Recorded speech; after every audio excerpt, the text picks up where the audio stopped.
Hello, fellow detectives. Welcome to Unlocked, the official podcast for all things Nancy Drew by Her Interactive. I am your host, Tammy Tuckey, and this week we welcome voiceover artist Walayn Sharples to the show. Welcome. Thank you. I'm glad to be here. Well, I don't think we've had anybody on the show for a long time that's voiced over 2-3 different characters. So this is going to be interesting. We get to cover 3 different games. Well, what was one of your first jobs in the entertainment industry, or particularly the voiceover industry, that kind of got you hooked? Well, I was a stage actress for many years, and when I got pregnant, I realized there weren't a lot of roles for pregnant ladies. So I saw this advertisement for a class in voiceover with Veronica Weiss, and I took the class and was totally hooked. And did a demo after that, and the rest is kind of history. My very first job was actually, let me think, how can I put this? It was an educational audio that went with a book for a college class, and it was a hugely long project. And I got the phone call, and I was kind of blown away because I had just taken my demo to 3 or 4 studios and got this really amazing job. And I remember him asking what my rates were, and I had no idea. So I kind of made it up and said, well, I usually go by project. So it worked out well. That was the first one. And then how did you hear about the Nancy Drew games? Did you play them before, or did you just hear them through your agent? I heard about it from Theater Puget Sound, which is a local Pacific Northwest conglomerate. They have auditions once a year, general auditions, and you can go and audition for, I don't know, up to 75, 80 directors from around the area. They sent me sides, and I went in and read for them, and then they made adjustments, and I read again, and that's how actually all 3 of them were done. It's interesting because the first character you got to play was from Secret of the Old Clock, which is Emily, and she's this young woman. And then from there we go to Legend of the Crystal Skull with Renee, who's a little bit older, and then Shadow at the Water's Edge when you have the grandmother's part. And again, you're a little bit older in that. So you were kind of covering a wide age range, I will say, for this. Yes, I was. That first character was 17, and I think I was 56 at the time.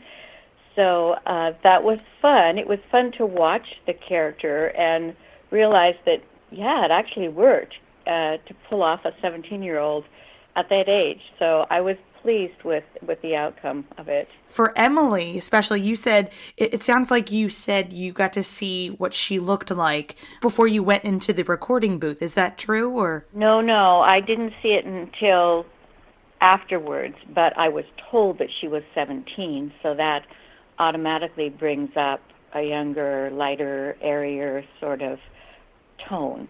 With Secret of the Old Clock, that was a very special game celebrating the anniversary of Nancy Drew. So this one took place in the past as opposed to the other games, which are pretty current. So with that specifically, what did you think of that game? Well, unfortunately, when I got the games, they sent them to me, which was very nice. That doesn't always happen. I couldn't play them on my computer. So I really never saw the characters until you sent me the links on YouTube just recently. So it was really fun then to revisit those characters and see what I looked like voicing those characters. And I was very impressed with the animation, and it was just so fun. And then from there, we get to go to Legend of the Crystal Skull, which is a little bit more unique in its atmosphere. And again, I do want to remind our listeners that we like to sometimes talk about some spoilers. So if you have never played this game in particular, I would go ahead and pause our podcast and go ahead and play Legend of the Crystal Skull. And if you've already played it, here we go with some questions. So Renee is an unusual character when we first meet her. So when you got to, quote unquote, meet her, get her sides, when was that point when you got the sides for the ending, as we all know? When did you kind of go, oh my gosh, it's me? Well, I didn't have it when I auditioned. I'll let you know that much. So it wasn't until after I got the role and read through the whole thing that I realized, oh, I'm the murderer. Oh, dear.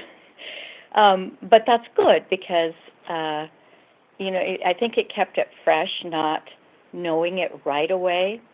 And then when I got the sides, then I could kind of add a little bit of undertones, try to put some hints in there that maybe she wasn't exactly as she appears. If you kept everything always the same, it wouldn't be any fun at all, and you'd always kind of be able to pick out, oh, it's her or it's him, but this was very unexpected, so that, I think, adds a lot of fun to the game. So when you did find out it was you, what did you say to the script writers or the director or producer?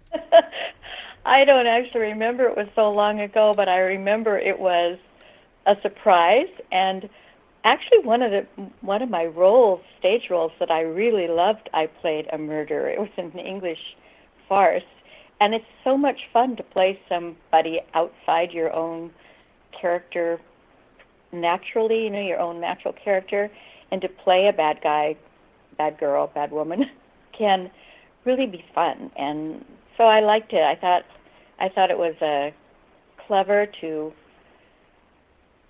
create her the way they did, especially at the very beginning when you first meet her. I think you don't have any idea then the kind of person that she is.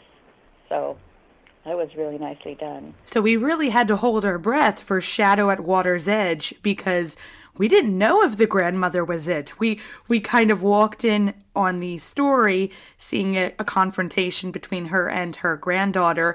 So we were always up in arms. Could it be the grandmother? You don't know. It doesn't even matter the age range. You know what I mean? So that was a very interesting character as well because she's also a teacher. So were you learning some of the interesting aspects of being a teacher in that different type of culture? Well, I am a certificated teacher as well, so the teaching part was kind of in my skin. It's part of my blood. I've done it all my life.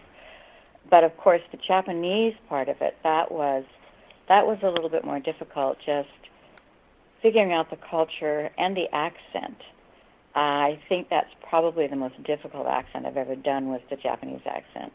And for me, of course, I'm not playing the game at that point. I'm just trying to give life to the character. And the challenge was really the accent because they didn't send me anything about the accent. And I remember I was sitting with my husband on Whidbey Island. We'd gone for a weekend away, and I was going to be doing the recording on Tuesday. And this was Sunday, and I'm like, I should have something. So I called a friend of mine who was Japanese, and I said, okay, can you give me a quick study on how to do a Japanese accent? So she went through what vowels to change, what consonants to change, a little bit about the actual rhythm and lilt of the language. And so when I came into the studio, they actually had me cut back on the accent a bit, as you often have to do on stage, so that it's understandable to the audience. And they did have someone there in the studio that was ready to give me some dialect coaching, but I am certainly glad I did it in advance because it was a very complicated accent to do. It's not an easy job at all. So since the Nancy Drew games, it's been a few years, have you done any other voiceover gigs or maybe gotten back to theater? Oh, I definitely got back to theater. I mostly have done stage. I've done a few children's books. I've done some online messaging, some industrials, a smattering of different things. but no other video games. This was it for my video game career. And I sort of have backed off of the agency part of it because with 2 kids, it's really difficult to go out for auditions all the time, and I was working full-time as a teacher at that point as well. And then later on, I kind of retired from teaching and did a bit more with my agent. But for the majority of my career, I've been a stage actress. I love voiceover, but it's very hard to break into voiceover in the Seattle area. You have to have a agent that specifically, I think, works in that area more than mine does. I've almost retired from stage at this point. My husband is retired. We've been doing a lot of traveling, and when you do a show, 12 weeks you've got to block out, and we're at the point where we want to be a bit more flexible. So I've kind of combined my teaching and acting, and I work as a simulated patient for the University of Washington, helping students and doctors and residents to learn to deliver difficult news and deal with emotional situations, as well as practicing medical exams and taking histories. And it's a wonderful blend of teaching and acting and improv, and I love it. So that's kind of where my energy is going right now. I would love to do more voiceover, but that's just not the path that I've taken at this moment. Yeah, I mean, I love acting, and I think the thing that I love the most is being able to take on a character that might be very different from your own. I played Mrs. DeBose in To Kill a Mockingbird, and she was a very, well, I guess we would call her racist now, but when you play a character that is that outside your own realm, you have to find a way to embrace that character, or you're not going to find the truth in her. And that's what I love about acting, is being able to get into other people's skins and see the world through their perspective.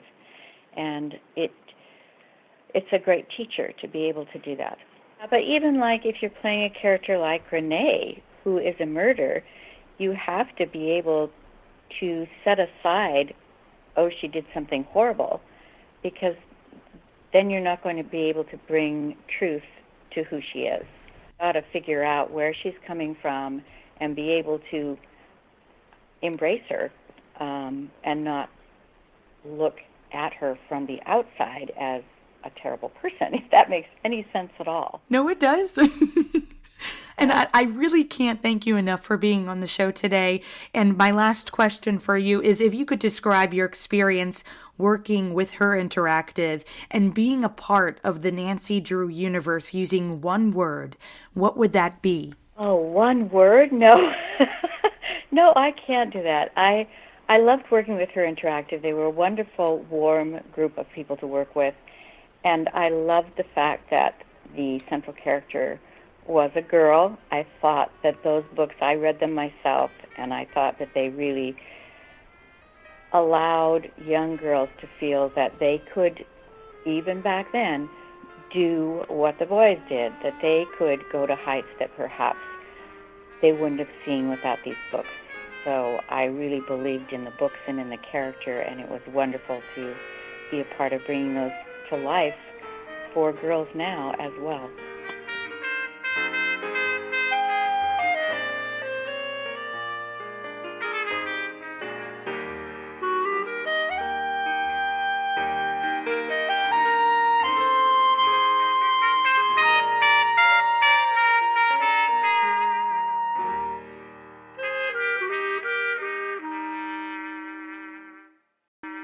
Dare to play.